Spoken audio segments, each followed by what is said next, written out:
বন্ধুরা চলুন ঘরেই বানিয়ে ফেলি একদম সুন্দর একটা বেকারি স্টাইলের ব্ল্যাক ফরেস্ট কেক। প্রথমে একটা জাস্ট ছোট্ট ট্রেলার দিয়ে দিচ্ছি কিভাবে আমি এই ব্ল্যাক ফরেস্ট কেকটা বানিয়েছি, বাট ফুল ডিটেলস ভিডিওটা দেখার জন্য আপনাদের পুরো এই ভিডিওটাকে দেখতে হবে না টেনে। সেই জন্য দেখার জন্য পুরো ভিডিওটাকে রইল একটা স্পেশাল রিকোয়েস্ট। আর ভিডিও ভালো লাগলে লাইক শেয়ার সাবস্ক্রাইব করে দেবেন আমার চ্যানেলটাকে, আর শেয়ার করতে ভুলবেন না। শুরু করা যাক আজকে ভিডিও শুরুতেই আমি নিয়ে নিচ্ছি একটা মিক্সিং বোলের মধ্যে 70 গ্রাম পরিমাণ ময়দা, আর সাথে আমি নিয়ে নেব 1 টেবিল স্পুন পরিমাণ কোকো পাউডার। এই কোকো পাউডারটা ডাচ প্রসেসওয়ালা, আপনারা যে কোনো কোকো পাউডার ইউজ করতে পারেন, বাট সেটা আপনাদের ফ্লেভার ওয়াইজ আপনারা ইউজ করবেন। আর সাথে আমি নিয়ে নেব এখানে 1 টেবিল স্পুন পরিমাণ কর্নফ্লাওয়ার। কর্নফ্লাওয়ার দিলে কেকের টেক্সচার ভীষণ নরম হয়, তাই কখনোই এটা স্কিপ করবেন না। আর নিয়ে নিচে হাফ টিস্পুন পরিমাণ এখানে বেকিং পাউডার। যেহেতু আমি এখানে একটা হাফ কেজির ব্ল্যাক ফরেস্ট কেক বানাবো, সেই জন্য হাফ টেবিল স্পুন পরিমাণ বেকিং পাউডার হচ্ছে এনাফ। আর সাথে নিয়ে নেব 1/4 টিস্পুন পরিমাণ এখানে বেকিং সোডা। আমার সমস্ত ড্রাই ইনগ্রিডিয়েন্টসগুলো নেওয়া হয়ে গেছে। এরপর আমি এটাকে ভালোভাবে মিক্স আপ করে নেব। একটা এটা আমার একটা ব্লেন্ডার আছে, হ্যান্ড হুইস্কার। এটা দিয়ে আমি মিক্স আপ করে নিচ্ছি। প্রয়োজন অনুযায়ী আপনারা এটাকে কিন্তু চেলেও নিতে পারেন। আমার এটা চালার প্রয়োজন নেই, কারণ আমি পরে এটাকে চেলে নেব। নিয়ে নিচ্ছি 70 গ্রাম পরিমাণ ময়দা, আর দুটো ডিমের সাথে আস্তে আস্তে আমি চিনিটাকে অল্প অল্প করে ঢেলে ইলেকট্রিক বিটারের সাথে একদম লো স্পিডে আমি এটাকে বিট করতে থাকবো, যতক্ষণ না এটা একটা ক্রিমি মিক্সচারে পরিণত হচ্ছে। আপনারা দেখতে থাকুন, তারপরেই আপনারা বুঝতে পারবেন এটা কতটা ফোমি হয়ে যায়, কতটা ক্রিমি হয়ে যায় যখন আপনারা আস্তে আস্তে বিট করবেন। এই কাজটা কিন্তু অত্যন্ত পেশেন্সফুলি করতে হবে, কারণ ডিমের এই যে ফোমটা আছে যেটা ক্রিয়েট হয়, এটাই অ্যাকচুয়ালি কিন্তু আপনার কেকের যে স্পঞ্জিনেস আছে সেটাকে আপনার তৈরি করতে সাহায্য করবে, আর কেকের যে ভলিউম আছে সেটাকেও বাড়াতে সাহায্য করবে। তাই এটা কখনোই খুব তাড়াতাড়ি করে হাই স্পিডে দিয়ে দেবেন না, লো বা মিডিয়াম স্পিডেই আপনারা বিট করবেন। দেখতেই পাচ্ছেন যে আমার ডিমের যে আর চিনির মিক্সচারটা আছে সেটা কতটা আস্তে আস্তে ফোমি হয়ে উঠছে। আমি আরও একটু বিট করব। এটার জন্য মোটামুটি আপনাদের 7 থেকে 8 মিনিট মতো সময় লাগতে পারে, বা যারা এটাকে হ্যান্ড হুইস্কার দিয়ে হুইস্ক করবেন ভাবছেন, এটা কিন্তু খুব ডিফিকাল্ট হয়ে যাবে। তাই সবসময় যখন প্রফেশনালি কোনো কেক বানাতে চাইছেন বা বেকারি স্টাইলের কেক বানাতে চাইছেন, চেষ্টা করবেন ইলেকট্রিক বিটার ইউজ করতে, কারণ ইলেকট্রিক বিটার ইউজ করলে আপনি কিন্তু পারফেক্ট রেজাল্ট পাবেন। বাট হ্যান্ড হুইস্কার ইউজ করলে আপনি রেজাল্ট অবশ্যই পাবেন, বাট এতটাও কিন্তু পারফেক্টলি পাবেন না। মোটামুটি আমার ডিমের মিক্সচারটা রেডি। টেস্ট করার জন্য আমি দেখে নেব যে এরকমভাবে আপনি যখন মিক্সচারটাকে তুলবেন তখন এটা অতি সহজে মিলে যাবে না। এখানে আমি 1/4 কাপ পরিমাণ বাটারমিল্ক ইউজ করেছি। আপনারা চাইলে লেবুর রস অথবা দুধ মিশিয়ে করতে পারেন। আর 1 টেবিল পরিমাণ মাত্র আমি হোয়াইট অয়েল ইউজ করেছি। আর এখানে আমি ইউজ করছি চকো ফ্যান্টাসি যে চকলেট এসেন্স আছে সেইটা। এরপর আমি আবার ইলেকট্রিক বিটারটাকে মাত্র 15 সেকেন্ডের জন্য চালিয়ে ভালোভাবে এটাকে মিশিয়ে নিয়ে ইলেকট্রিক বিটারের কাঁটা দুটো খুলে আমি ইলেকট্রিক বিটারটাকে একদম সাইডেই সরিয়ে দেবো। আর এর মধ্যে আমি আমার যে ওটিজি আছে সেটাকে 170 ডিগ্রি সেন্টিগ্রেডে প্রিহিট হতে দিয়ে দিয়েছি।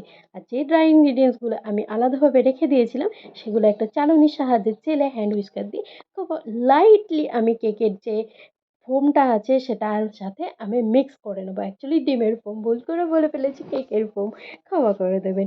আমি খুব লাইট হাতে এটাকে মিক্স করছি, আপনারা দেখতেই পাচ্ছেন সমস্ত ড্রাই ইনগ্রিডিয়েন্টস ভালোভাবে মিক্স হয়ে গেছে। দেখে নেবেন কোনো লাম্পস যেন না থাকে, তাহলে কিন্তু কেকের ব্যাটারে লাম্পস থেকে থাকবে। আমি নিয়ে নিয়েছি এখানে একটা 6 ইঞ্চের প্যান, আর তার মধ্যে আমার এই যে পুরো ব্যাটারটা আছে সেটাকে ট্রান্সফার করে নিচ্ছি। কনসিস্টেন্সিটা আপনারা দেখতেই পাচ্ছেন যে ঠিক এরকম টাইপের হবে। আর তারপরে আমি যেটা করব, একটা টুথপিক দিয়ে আমি এই পুরো যে ব্যাটারটা আছে সেটাকে ঘেঁটে নেব, যাতে ভিতরে কোনো এয়ার বাবলস থাকলে বেরিয়ে যায় বা কোনো ক্যাপিং থাকলে বেরিয়ে যায়।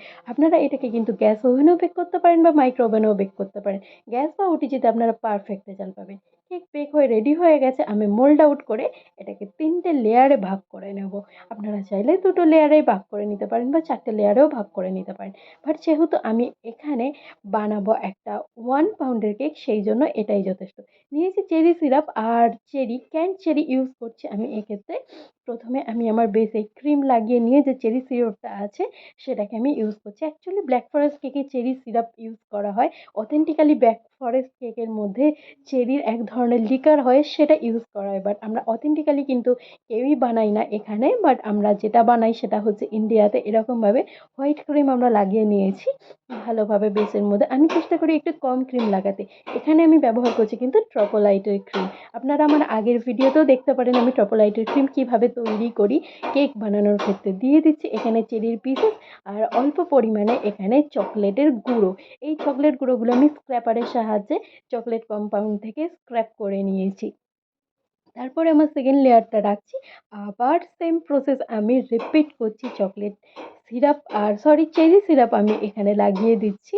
মাঝে, মাঝে বলতে আমার ভুল হয়ে যাচ্ছে, তাই আমাকে ক্ষমা করে দেবেন। আর চেরি সিরাপটা লাগিয়ে নেওয়ার পর আমি আবার রিপিটেডলি ক্রিম লাগিয়ে নিচ্ছি। আমি খুব অল্প পরিমাণ ক্রিম ইউজ করে কেকটা বানানোর চেষ্টা করি, যাতে কাস্টমারের কাছে ক্রিমের থেকে কেকটাই বেশি যায়। আর ট্রপোলাইটের ক্রিম ভীষণ টেস্টি হয়। আপনারা নিজেরাও ট্রাই করে দেখতে পারেন। এটা ট্রপোলাইট প্রিমিয়াম ক্রিম।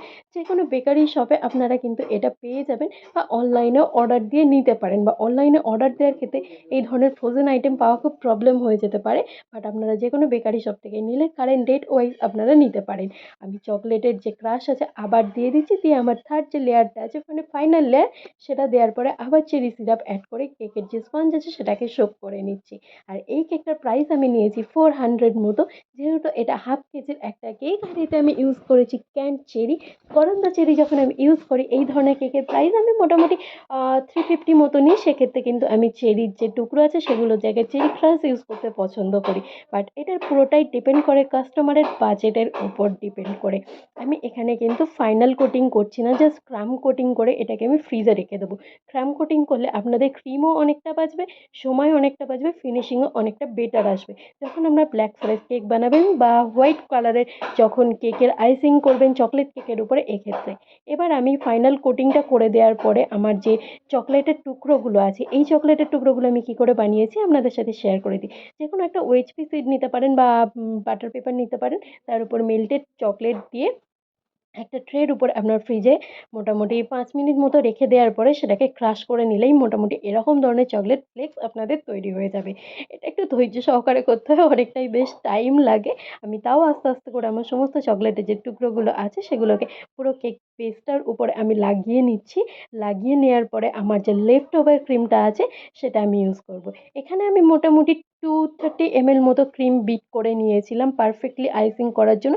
200 ml এ মোটামুটি ব্ল্যাক ফরেস্ট কেক হয়ে যায়। বাট সেটা নির্ভর করে কতটা আপনি ক্রিম ইউজ করছেন বা আপনার হাতের কাজ কতটা পারফেক্ট সেটার উপর ডিপেন্ড করে। তো আমার মোটামুটি পুরোপুরিভাবে চকলেটের যে টুকরো আছে সেগুলো আমি ভালোভাবে কভার করে দিয়েছি। আর এখানে নিয়েছি একটা 1M নোজেল, আর এটা দিয়ে আমি এখানে রোজেট ক্রিয়েট করে নিচ্ছি। দেখবেন অথেন্টিক যে কেক আছে সেখানে কিন্তু এইভাবে রোজেট ক্রিয়েট করা থাকে।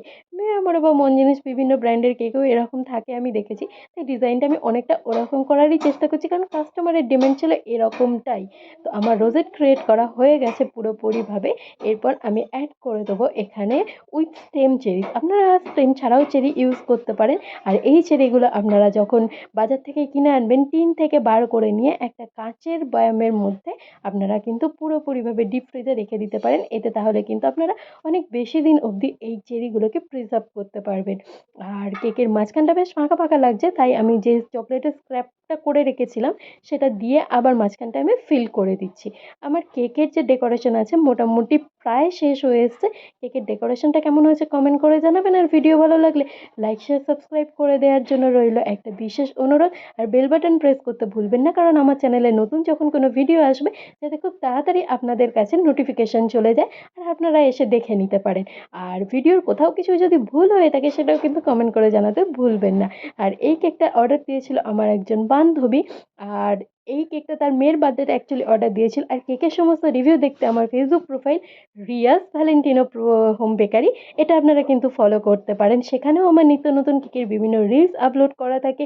আর ফেসবুক বা ইউটিউবেও ছোট, ছোট ভিডিও আপলোড থাকে, সেগুলো দেখার জন্য রইল আপনাদেরকে স্পেশাল অনুরোধ। কেকটা যতক্ষণ না পারফেক্টলি ফিনিশ হয় আমার মনের ভিতরে একটা খুঁতখুঁত খুঁতখুঁত করতেই থাকে। তাই আমি চেষ্টা করতে থাকি কীভাবে আমি কেকটাকে আরও পারফেক্ট করতে পারি। অ্যাকচুয়ালি হোমমেড কেক যারা বানায় তারা বেশ একটু পারফেকশনিস্টই হয়ে থাকে, যাতে তার কেকটা পারফেক্টলি কাস্টমারের কাছে পৌঁছায়। সেই জন্য আমি কেকের চারপাশ বোর্ডটা পরিষ্কার করে দিয়েছি, করে দিয়ে তারপরে আমি চকলেটের যে টুকরো আছে সেগুলোকে লাগিয়ে নিচ্ছি। এটা হচ্ছে আমার পুরো কেকের ফাইনাল লুকটা। জাস্ট একবার দেখুন বেকারি স্টাইল লাগছে।